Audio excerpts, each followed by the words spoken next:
hari ini yang akan membawakan diseminasi budaya positif mengimbaskan pada rekan-rekan guru yang ada di SMP Negeri 1 Selamatan.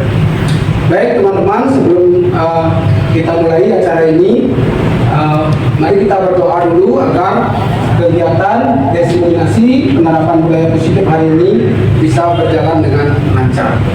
Bapak Ibu, silakan berdiri dulu. Berdoa sesuai dengan pengalaman kepercayaan masing-masing. Berdoa mulai.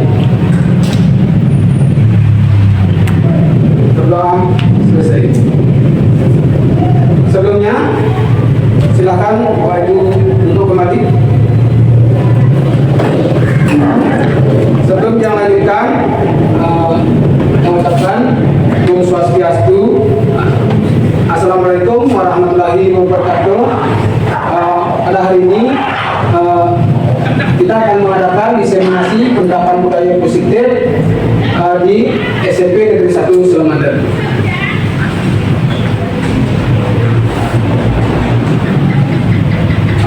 Sebelum kita lanjut, Bapak Ibu setujukah bila pemberian hukuman dapat mendisiplinkan siswa? Silakan Bapak Ibu. Tidak. Ya. Tidak selalu. Ya, tidak selalu ya. Selanjutnya yang kedua, pemberian hadiah dapat meningkatkan prestasi siswa. Apakah setuju Bapak Ibu? Kurang setuju. Ya, kurang setuju juga ya. Selanjutnya, guru berperan sebagai teman bagi siswa. Apakah Ibu setuju? Tidak selalu. Kurang setuju. Terkadang bisa juga dijadikan teman ya. Teman juga ya. Selanjutnya yang keempat, guru harus mampu memberikan solusi untuk setiap permasalahan siswa. Apakah setuju? Setuju. Tidak selalu. Terkadang, bisa saya kasih pendapat ya. Terkadang kalau misalnya siswa belum mampu untuk mencari solusi, kita sebagai guru memberikan solusi atau bayaran sehingga anak kita kembali ke arah yang atau jalan yang baik atau yang benar seperti itu. Selanjutnya, apa itu budaya positif? Perwujudan nilai-nilai atau keyakinan universal yang diterapkan di sekolah. Selanjutnya, konsep-konsep inti untuk menciptakan budaya positif, disiplin positif, kebutuhan dasar manusia, motivasi perilaku manusia, keyakinan kelas, posisi kontrol guru, dan segitiga restitusi. Pembelajaran dengan paradigma baru, yaitu pembelajaran dengan paradigma baru merupakan pembelajaran yang dirancang berdasarkan prinsip pembelajaran berdiferensiasi sehingga para peserta didik belajar sesuai dengan kebutuhannya berdasarkan tahap perkembangan sesuai teori fisiologi modern untuk mewujudkan profil belajar Pancasila. Seperti yang dijelaskan tadi bahwa pembelajaran dengan paradigma baru itu merupakan pembelajaran yang dirancang berdasarkan prinsip pembelajaran berdiferensiasi sehingga para peserta didik belajar sesuai dengan kebutuhannya. Itu berarti anak-anak kita di sini sebagai guru tidak bisa memaksakan. Artinya kita hanya bisa sebagai fasilitator, seperti itu ya. Selanjutnya dikaitkan dengan profil belajar Pancasila, di sini ada beriman kepada Tuhan Yang Maha Esa.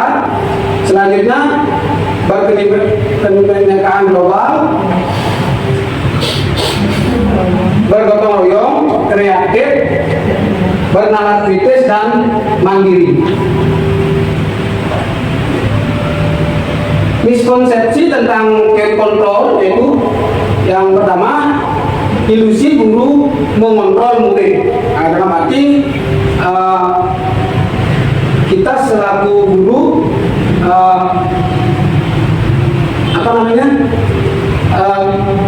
mengontrol murid dalam arti tidak bisa kita mengarahkan secara langsung. Kita hanya memberikan atau sebagai fasilitator, sehingga apapun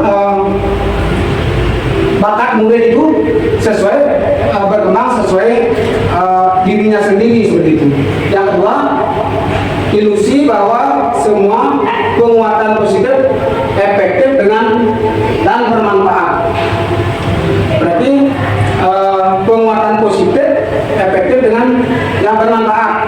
Penguatan yang kita berikan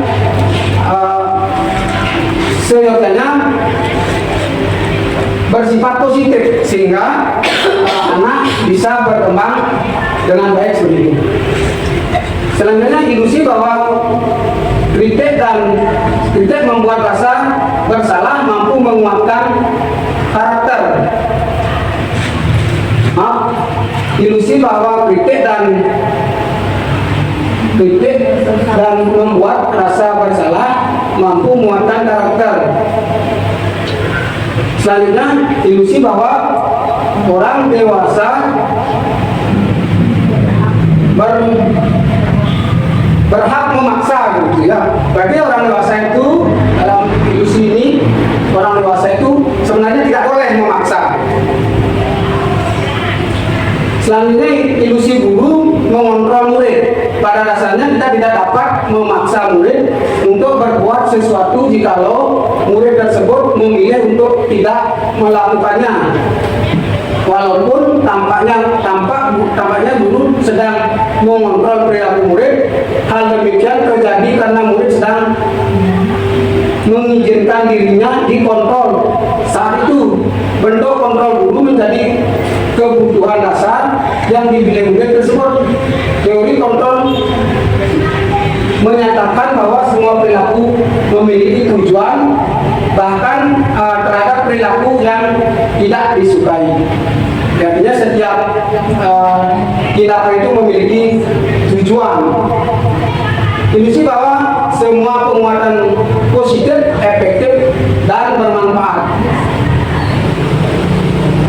Penguatan positif atau rujukan adalah bentuk-bentuk kontrol segala usaha untuk mempengaruhi murid agar menghargai suatu pilihan tertentu, adalah suatu usaha untuk mengontrol murid tersebut dalam jangka waktu tertentu. Kemungkinan murid tersebut akan menyadarinya dan mencoba untuk menolak rujukan kita, atau bisa jadi murid tersebut menjadi tergantung pada pendapat sang guru untuk berusaha. Nah, seperti itu. Itu dua ini yang saya berikan. Selanjutnya, bagaimana seorang bila berusaha dari paradigma stimulus respon kepada pendekatan teori kontrol. Ada stimulus dan teori kontrol, yaitu realitas kebutuhan kita semua, sedangkan teori kontrolnya realitas kebutuhan kita berbeda. Selanjutnya, di stimulus respon, semua orang melihat hal yang sama. Teori kontrolnya, setiap orang memiliki gambaran berbeda. Selanjutnya, kita mencoba mengubah orang agar berpandangan sama dengan kita. Di teori kontrolnya, kita berusaha memahami pandangan orang lain tentang dunia. Yang berikutnya, perilaku buruk dilihat sebagai suatu kesalahan, sedangkan teori kontrolnya semua perilaku memiliki tujuan. Yang selanjutnya, orang lain bisa mengontrol saya. Teori kontrolnya hanya Anda yang bisa mengontrol diri Anda sendiri. Yang berikutnya, saya bisa mengontrol orang lain. Teori kontrolnya Anda tidak bisa mengontrol orang lain.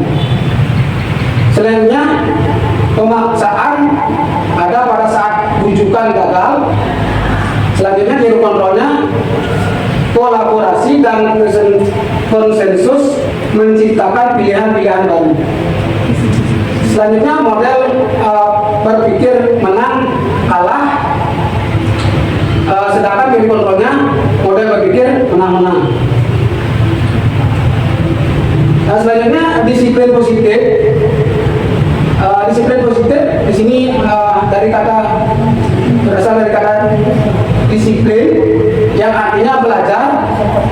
Disiplin mengacu pada disiplin diri yang memiliki tanggung jawab terhadap apa yang dilakukannya berdasarkan nilai-nilai yang diyakini. Selanjutnya, disiplin positif merupakan cara menerapkan disiplin yang bertujuan untuk menumbuhkan kesadaran serta memberdayakan peserta didik tanpa imbalan, penghargaan, reward, ancaman atau hukuman. Nah, itu yang perlu kita terapkan pada murid. Sebagai pendidik, tujuan kita adalah menciptakan peserta didik yang memiliki disiplin diri sehingga mereka berperilaku mengacu kepada nilai-nilai kebajikan universal dan memiliki motivasi intrinsik dalam perubahan perilaku ke arah yang lebih baik. Nah, itu yang kita harapkan dari disiplin tersebut, sehingga disiplin itu bisa muncul dari dalam diri siswa tersebut.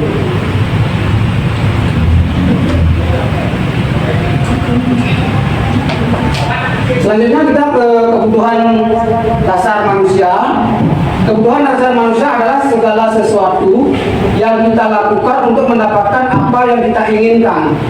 Seluruh tindakan yang kita lakukan memiliki tujuan tertentu, dan semua usaha terbaik yang kita lakukan adalah dalam rangka agar kebutuhan dasar kita terpenuhi dengan baik, yaitu kebutuhan dasar manusia, ya. Adapun 5 kebutuhan dasar manusia di sini saya dapat jelaskan.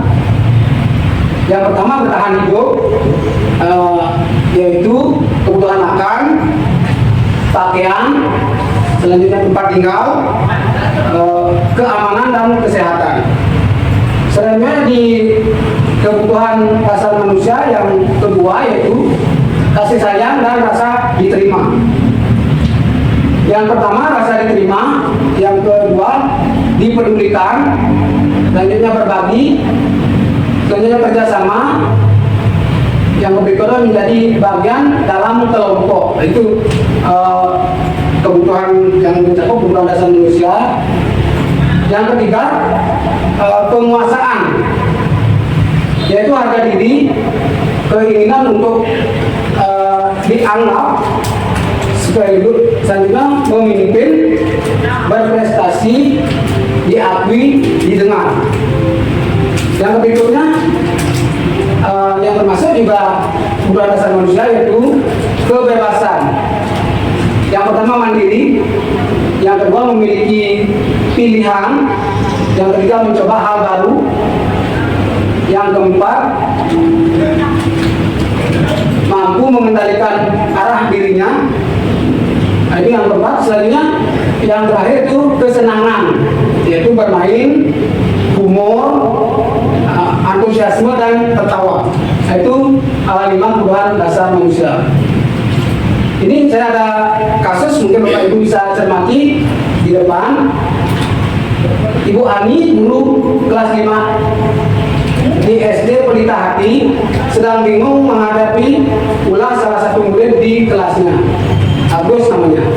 Beberapa anak telah datang dan mengeluhkan Agus yang seringkali meminta bekal makan siang mereka dengan paksa. Jika Anda menghadapi situasi seperti Ibu Ani, apa yang Anda akan lakukan? Menurut Anda kira-kira apa alasan Agus melakukan hal itu? Nah, ini itu kasus yang pertama. Coba siapa bisa kira-kira untuk kasus Ibu Ani ini, siapa yang bisa memberikan pendapat? Mungkin Ibu Susi, silakan. Baik, terima kasih di atas kesempatannya. Mungkin yang bisa saya jelaskan dari pertanyaan yang di depan, apa yang akan Anda lakukan? Nah, mungkin saya sebagai Ibu Ani mungkin melakukan pendekatan dengan Agus, menanyakan alasan Agus melakukan hal tersebut. Dan kemudian mungkin sama-sama mencari solusi atas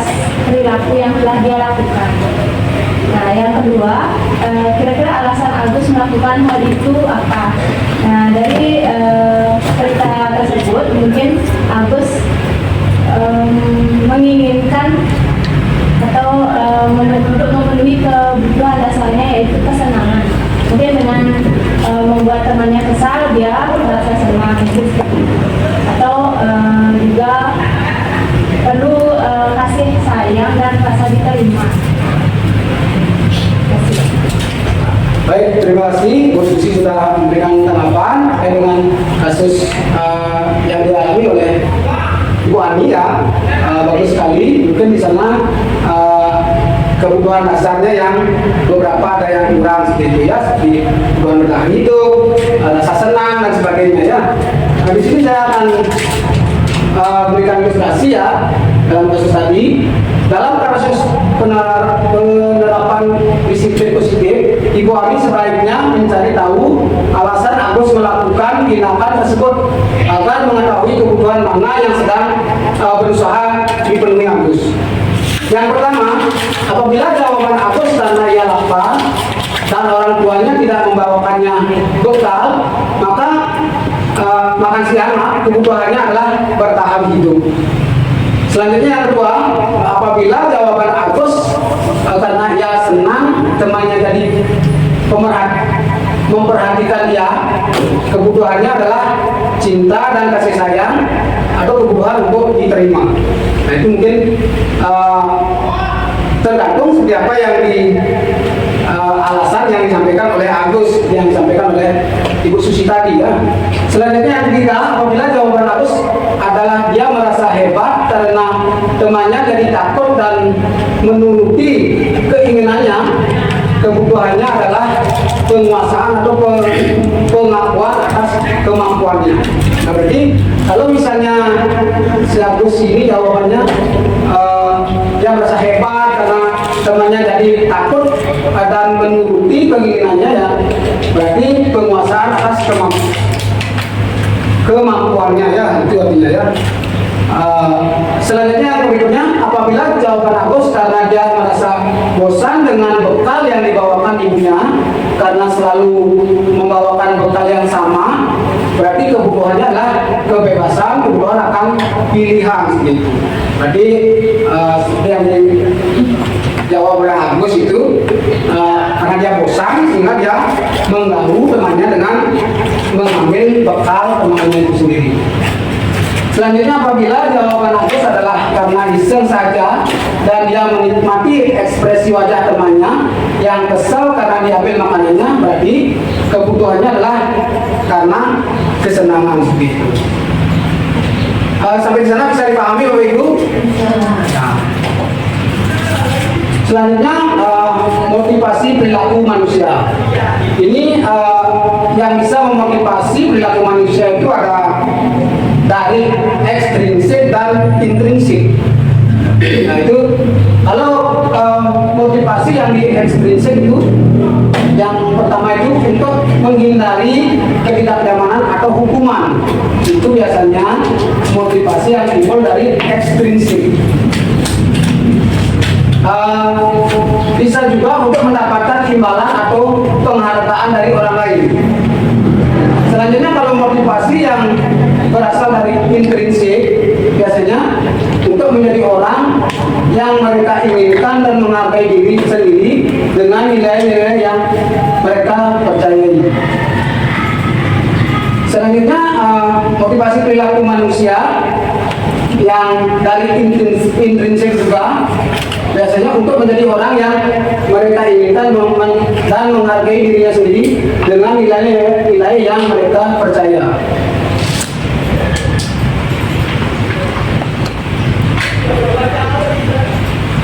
Selanjutnya keyakinan kelas. Mengapa keyakinan kelas dan mengapa bukan peraturan kelas? Yaitu keyakinan kelas disebut berdasarkan kesepakatan antar guru dan siswa dan bersifat universal. Selanjutnya kalau peraturan biasanya dibuat oleh guru dan bersifat satu arah. Nah, itulah yang membedakan keyakinan kelas dan peraturan kelas. Selanjutnya ada pun prosedur pembentukan keyakinan kelas. Yang pertama, mempersilahkan siswa untuk mencurahkan ide tentang peraturan yang akan disepakati. Ini biasanya kalau Bapak Ibu membuat peraturan kelas sudah pasti idenya itu berasal dari siswa asuh Bapak Ibu. Yang kedua, mencatat semua masukan. Artinya semua masukan dari siswa itu kita catat. Kita sebagai guru di kelas tersebut kita mencatat. Selanjutnya kita ringkas mana kira-kira yang relevan kita terapkan dalam kelas tersebut. Selanjutnya mengganti kalimat negatif menjadi kalimat positif. Selanjutnya tinjau kembali curahan pendapat yang terkumpul dan susun menjadi keyakinan kelas. Nah, seperti yang saya sampaikan tadi, itu kita susun, baru kita catat, kita curahkan, kita catat di dalam keyakinan kelas tersebut. Selanjutnya meninjau dan menyetujui dengan menandatanganinya. Ketika keyakinan kelas itu sudah tersusun, itu kita sepakati dan ditandatangani. Selanjutnya keyakinan kelas ditempel di dinding kelas sehingga keyakinan kelas itu mudah dilihat dan semua siswa dalam kelas itu bisa membaca dan bisa tahu seperti itu. Selanjutnya kita masuk ke 5 posisi kontrol guru. Yang pertama sebagai penghukum, yang kedua teman, selanjutnya pembuat merasa bersalah, selanjutnya pemantau, yang terakhir itu manajer. Nah, ini saya bisa jelaskan tentang 5 perilaku kontrol guru, posisi kontrol guru, yaitu yang pertama penghukum, menghadap, menunjuk, berkaca pinggang, membentak. Biasanya perilaku guru sebagai penghukum itu biasanya melakukan hal seperti ini, yaitu menghadap, menunjuk, berkaca pinggang, membentak. Selanjutnya hukuman fisik ataupun verbal. Nah, di sini dampak yang terjadi biasanya anak menjadi pendendam. Yang kedua, tidak menyertai guru atau mapel tertentu. Kira-kira Bapak Ibu ada nggak yang menjadi penghukum di sini? Katanya dulu. Ada nggak yang menjadi masih menjadi penghukum? Ya, itu yang mungkin jawabannya bervariasi ya. Mungkin masih ada, mungkin sudah tidak ada seperti itu ya. Selanjutnya membuat merasa bersalah. Yang ini biasanya suara lembut namun menyalahkan siswa. Yang kedua, guru menyatakan kesalahan pada siswa dan guru menderita. Yaitu dampaknya biasanya membuat siswa merasa bersalah. Yang kedua, rendah diri dan menarik diri. Jadi biasanya membuat merasa bersalah ya. Selanjutnya sebagai teman, guru biasa bersikap ramah. Yang kedua, cenderung bersenda gurau untuk menghangatkan suasana. Ini biasanya perilaku guru yang sebagai teman terhadap muridnya. Selanjutnya dampaknya biasanya murid bergantung pada satu orang. Yang kedua, membuat siswa tidak mandiri. Selanjutnya kalau sebagai pemantau, nada bicara dan ekspresi datar. Yang kedua, identitas berhasil. Yang ketiga, pemantau tetap memantau saat siswa diberi sanksi. Dampaknya biasanya menghitung hadiah atau hukuman yang diberikan tanpa melihat nilai kebajikan. Ini biasanya posisi pemantau itu biasanya menghitung atau hadiah atau hukuman yang diberikan tanpa melihat nilai-nilai kebajikan ya. Yang kedua, tidak sepenuhnya mandiri. Yang selanjutnya yang posisi terakhir yaitu posisi manajer. suara netral, tercipta identitas positif atau berhasil, yang ketiga mengajukan pertanyaan bermakna, yang selanjutnya membantu siswa memecahkan masalah. Nah, ini biasanya di posisi manajer ini biasanya yang sepatutnya kita gunakan dalam hal pembinaan terhadap murid ya. Yang dampaknya murid akan mandiri, mampu memecahkan masalah sendiri. Nah, itu biasanya. Selanjutnya contoh penerapan 5 posisi kontrol guru. Yang kalau sebagai penghukum biasanya ini di kasus siswa tidak memakai atribut lengkap saat upacara bendera. Biasanya kalau posisi penghukum mengeluarkan kata-kata hormat pada bendera selama 1 jam. Itu biasanya yang dilakukan oleh guru terhadap siswa ketika melanggar upacara bendera. Yang kedua, beberapa kali ibu bapak harus memberitahu kamu selalu saja mengecewakan ibu atau bapak. Nah, ini biasanya dilakukan oleh bapak ibu guru sebagai pembuat merasa bersalah. Selanjutnya ketika bapak ibu berperan sebagai teman, biasanya ayo dong ikuti aturan sekolah, tolong bantu bapak ibu ya sekali ini, ya sudah tidak apa-apa. Selanjutnya lain kali jangan sampai terulang seperti ini lagi ya. Nah, misalnya kalimat-kalimat itu yang disampaikan kepada murid ketika guru tersebut berperan sebagai teman atau memposisikan diri sebagai teman. Selanjutnya kalau berposisi sebagai pemantau, biasanya sudah melanggar peraturan sekolah, kamu tahu kan konsekuensinya.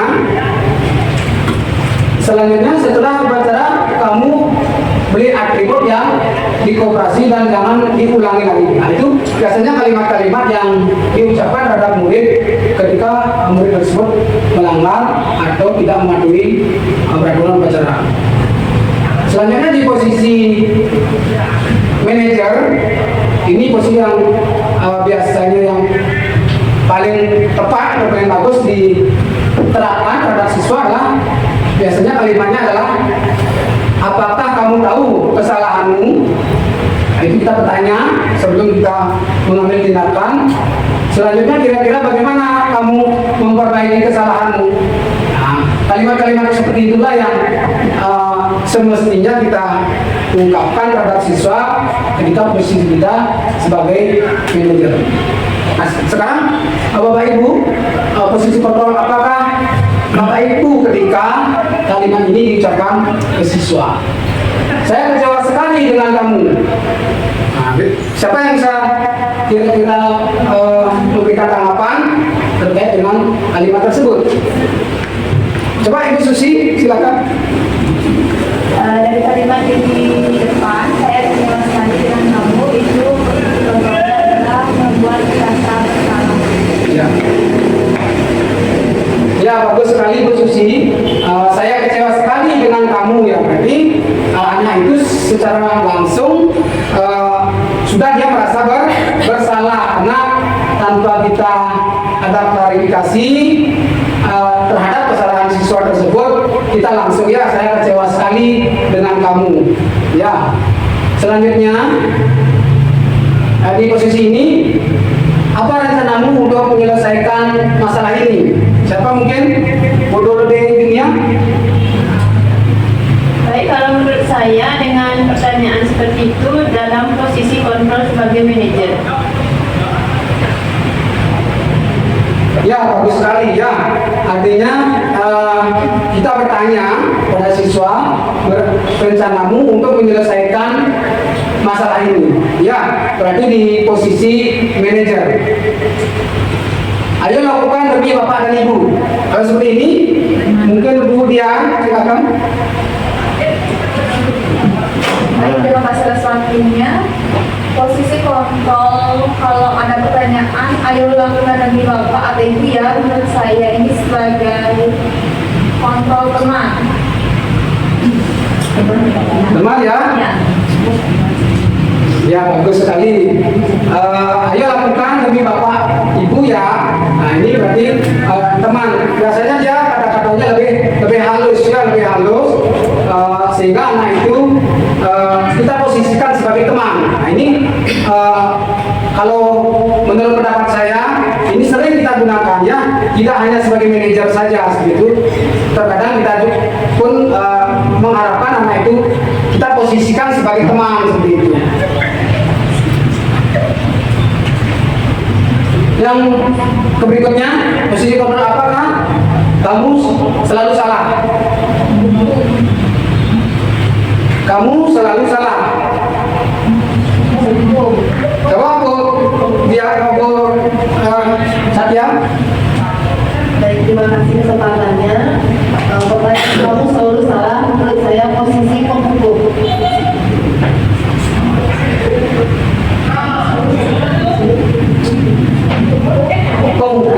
Penghukum aku merasa bersalah. Iya. Ya, posisi penghukum ya. Saya lanjutkan ya. Nah, di sini saya ada video yang akan kita tampilkan. Itu Bapak Ibu bisa cermati dari masing-masing 5 posisi kontrol tersebut.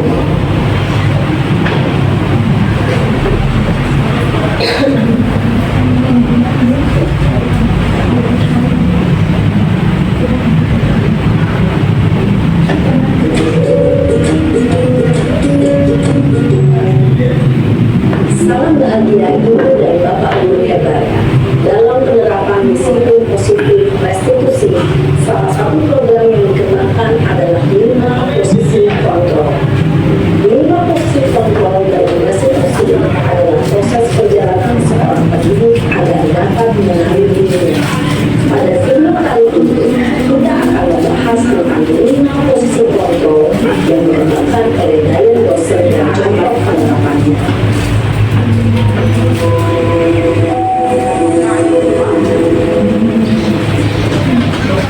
Lima posisi kontrol itu adalah 1. Posisi pendukung, 2. Posisi pembuat merasa bersalah, 3. Posisi teman, 4. Posisi pemantau atau monitor, dan 5. Posisi manajer.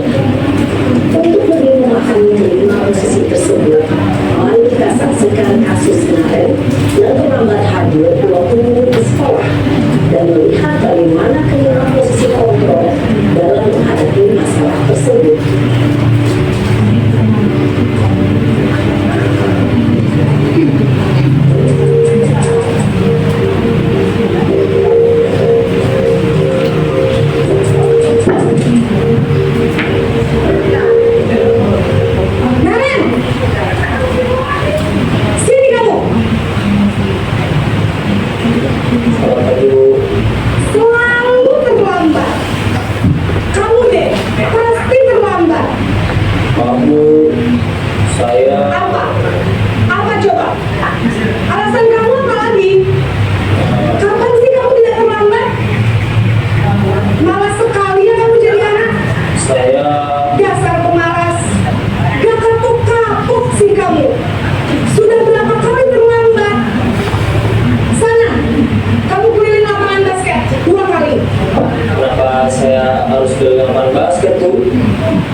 tersebut di dalam dirinya.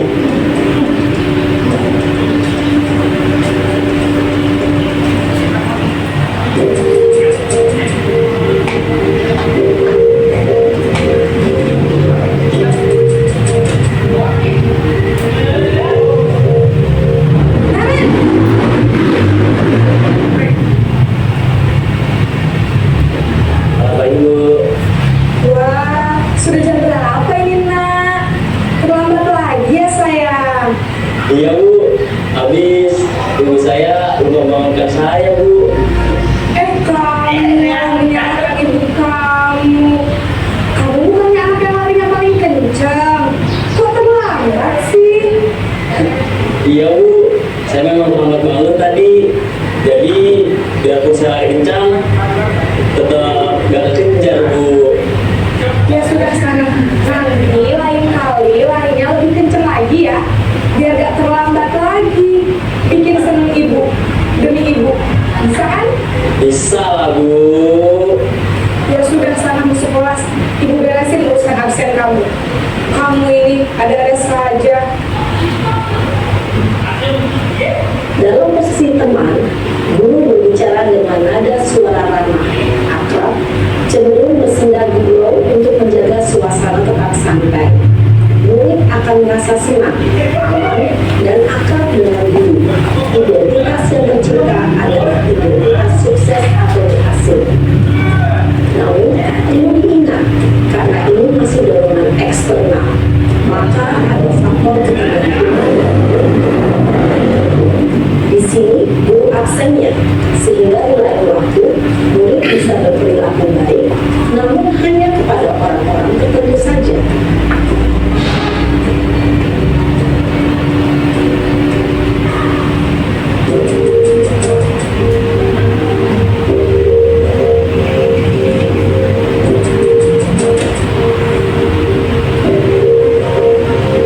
Naren!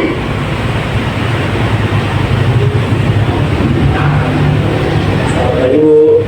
Naren, apa peraturan sekolah kita tentang jam berapa kita harus masuk sekolah, Nak? Kita harus di sekolah jam 7 Bu. Iya betul, sekarang sudah jam 7.20. Naren sudah tahu konsekuensinya jika terlambat hadir. Paham Bu, saya harus tinggal kelas pas jam istirahat selama 20 menit. Iya benar, konsekuensinya demikian. Jadi nanti jam 9.30 pas istirahat, kamu harus tinggal di kelas, kerjakan tugas tambahan untuk ketinggalan kamu, ya. Baik Bu. Posisi penonton menggunakan penghitungan atau data untuk mengontrol murid. Guru mengarahkan murid berdasarkan peraturan dan konsekuensi. Seorang pemantau menunjukkan bahasa tubuh dan ekspresi wajah yang datar dan cenderung formal.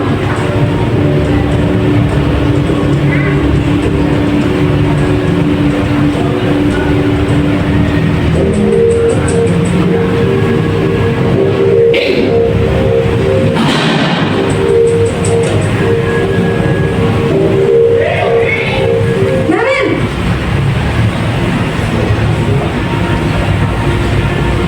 Selamat pagi Bu. Selamat pagi, Naren. Maaf Bu, saya terlambat. Ya, sekolah masuknya jam 7, sekarang sudah jam 7.20. Jadi sekarang bagaimana ini, Naren? Maaf Bu, saya lupa setel alarm saya semalam. Baiklah, menurut kamu, keyakinan sekolah yang mana yang perlu kamu tingkatkan? Hargai diri sendiri dan orang lain mungkin ya Bu. Setuju.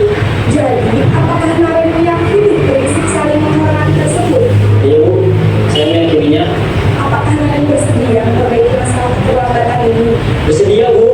Bagaimana kamu akan memperbaiki masalah keterlambatan ini? Saya akan coba untuk tidak lupa menyetel alarm saya Bu. Baik, kalau Naren belum menyetel alarm di rumah, ada orang yang kira-kira bisa bantu mengingatkan tidak? Ada Bu, kata saya, Kak Emma. Ada lagi selain Kak Emma? Selain Kak Emma, ada ibu saya. Baik, jadi yang mengingatkan Naren adalah Kak Emma dan ibu kamu ya. Kira-kira akan mulai setel alarm kapan kemarin? Setelah pulang sekolah akan segera saya lakukan. Baik, jadi Naren akan setel alarm untuk bangun besok pagi dan akan diingatkan oleh kakak dan ibu dan Naren ya. Ada lagi yang mungkin perlu dilakukan Naren agar tidak terlambat bangun lagi. Tidak ada, Bu. Baik Naren, terima kasih untuk bersama kami. Sekarang kamu kembali ke kelas untuk belajar. Baik, Bu. Terima kasih. Posisi manajer adalah posisi kontrol yang disarankan untuk membimbing murid memiliki sikap disiplin yang positif, yaitu murid yang mandiri, bertanggung jawab, dan dapat memecahkan masalah. Tujuan dari posisi ini adalah agar murid dapat berefleksi atas tindakannya. Guru akan lebih tulus memberikan pertanyaan-pertanyaan bermakna, sehingga membuat murid dapat belajar dari kesalahannya dan mencari sebuah solusi untuk menyelesaikannya. Ibu dan bapak guru hebat, setelah mengamati adegan kelima posisi kontrol tadi, kira-kira posisi mana yang paling ideal? Posisi mana yang dapat menunjang motivasi prinsip murid? Ya, tentu posisi manajer. Posisi ini memang posisi ideal dan ingin dituju setiap pendidik. Pada posisi inilah, guru dapat menerapkan disiplin positif dan berpihak pada murid, yang memerdekakan murid. Perjalanan seorang pendidik tentunya tidak mudah untuk sampai pada posisi seorang manajer. Namun, tujuan kita pasti, yaitu menciptakan murid-murid yang mandiri, merdeka, dan bertanggung jawab. Semoga penggambaran 5 posisi kontrol yang telah diperlihatkan ini dapat menjadi ajang refleksi bagi kita semua, agar dapat terus mengasah dan menerapkan disiplin positif yang memerdekakan murid. Mari terus berlatih dan bersemangat. Selamat menerapkan. Salam dan bahagia, Ibu dan Bapak Guru hebat.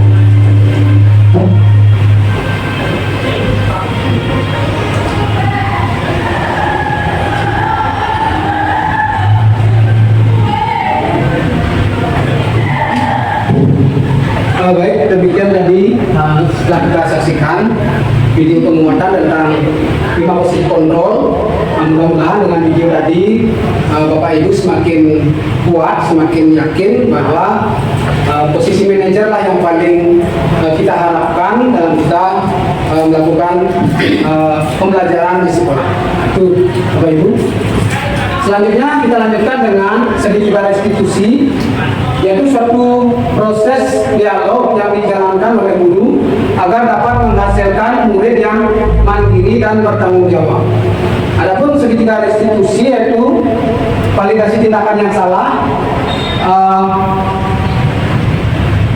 menanyakan keyakinan dan menstabilkan identitas. Ini segitiga restitusi, yaitu yang pertama menstabilkan identitas, validasi tindakan yang salah, selanjutnya menanyakan keyakinan. Itu bagian daripada segitiga restitusi. Menstabilkan emosi, setiap orang pasti pernah melakukan kesalahan. Itu salah satu saya bacakan ya di segitiga restitusi. Selanjutnya yang kedua, yang berikutnya menstabilkan identitas berdasarkan prinsip membuat kesalahan adalah bagian dari proses pembelajaran. Mungkin Bapak Ibu atau kita semua tahu bahwa kita sebagai manusia tidak luput dari yang namanya kesalahan. Ya. Bagi anak-anak juga demikian, karena untuk menjadi benar, menjadi baik, sudah pasti pernah melakukan kesalahan. Berbuat salah itu wajar, tidak ada manusia yang sempurna. Selanjutnya Ibu Bapak Guru juga pernah melakukan hal seperti itu, yang selanjutnya kamu berhak merasa begitu. Itu di menstabilkan identitas. Kalimat-kalimat itu yang biasa kita sampaikan ke siswa. Selanjutnya, validasi tindakan yang salah berdasarkan prinsip setiap perilaku berupaya memenuhi suatu kebutuhan tertentu. Biasanya kalimat yang kita sampaikan, kamu pasti punya alasan mengapa melakukan hal itu. Yang kedua, padahal kamu bisa melakukan yang lebih buruk dari ini juga. Yang ketiga, kamu melakukannya karena mempertahankan sesuatu yang penting bagimu. Nah, ini divalidasi tindakan yang salah.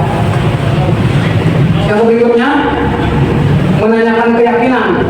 Berdasarkan prinsip teori kontrol bahwa pada dasarnya kita termotivasi intrinsik. Yang pertama, apa keyakinan kelas kita? Itu biasanya pertanyaan yang kita sampaikan. Yang kedua, nilai-nilai apa yang telah disepakati bersama. Yang ketiga, kamu ingin menjadi orang yang seperti apa. Sebenarnya ini ada kasus yang pernah saya tangani di BK begitu. Jadi Okta terlambat datang ke sekolah karena malamnya mengerjakan tugas dan main HP hingga larut malam. Ini coba akan saya putarkan.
mungkin tadi sudah Bapak Ibu bisa cermati.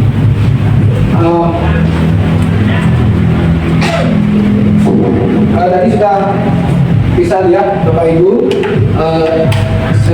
di video tadi penanganan siswa yang saya lakukan.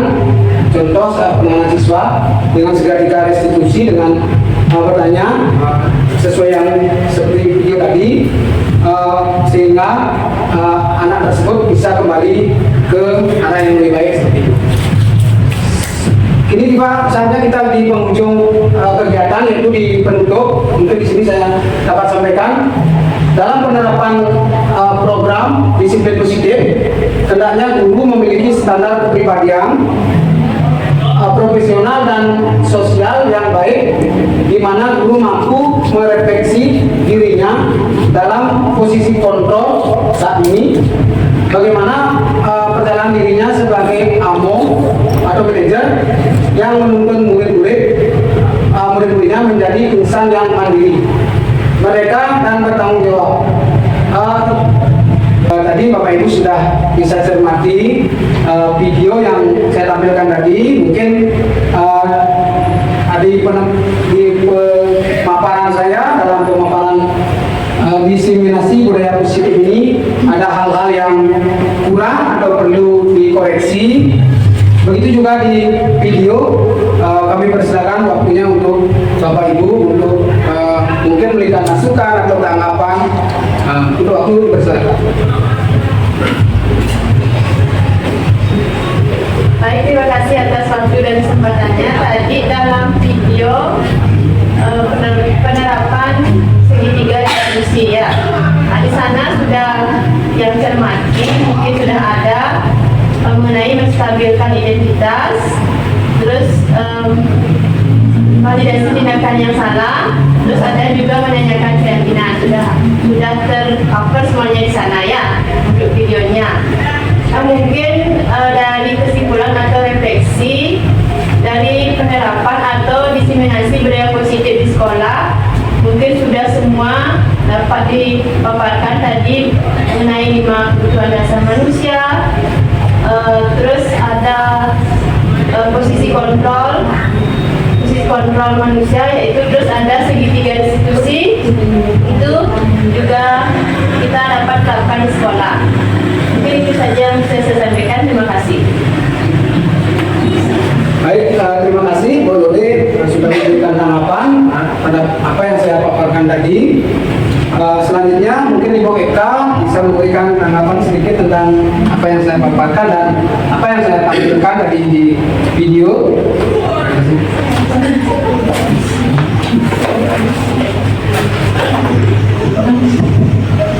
Terima kasih atas kesempatannya. Yang memberi refleksi sedikit nih tentang pemaparan dari Pak Dewo tadi sudah lengkap, sudah menarik karena sudah disediakan video-video sebagai penguatan. Nah, di sini saya sebagai pendidik sudah ada bayangan sedikit tentang cara untuk memberikan solusi nanti terhadap permasalahan yang permasalahan dari siswa, yang mana langkah yang perlu saya lakukan untuk mencarikan solusi yang terbaik kepada siswa, yaitu dengan memposisikan diri sebagai manajer. Begitu dari Tiapak, terima kasih. Baik, terima kasih atas masukannya dari Bu Eka dan Bu Dore Junia. Mungkin lagi satu saja saya berikan kesempatan terkait dengan pemaparan saya tadi dan video yang saya tampilkan. Mungkin Bu Satya, mungkin silakan berikan tanggapan sedikit. Baik, terima kasih atas kesempatannya. Tadi Ibu Nudi dan Ibu Eka sudah merefleksinya secara lengkap. Saya hanya mau menebalkan dan menambahkan yang paling utama, posisi kontrol diri yang paling baik dan ideal adalah manajer yang menuntun murid-murid menjadi insan yang mandiri, merdeka dan bertanggung jawab. Jadi itu saja yang saya mau. Terima kasih. Baik, terima kasih atas pemaparan Bu Satya dan Ibu Eka. Itu juga dengan Bu dari dunia. Sekarang saya akan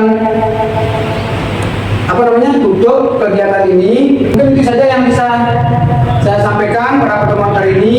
Kurang lebihnya mohon maaf. Terima kasih. Saya akhiri kegiatan ini dengan Pramu Santi. Om Santi Santi Santi Om. Terima kasih.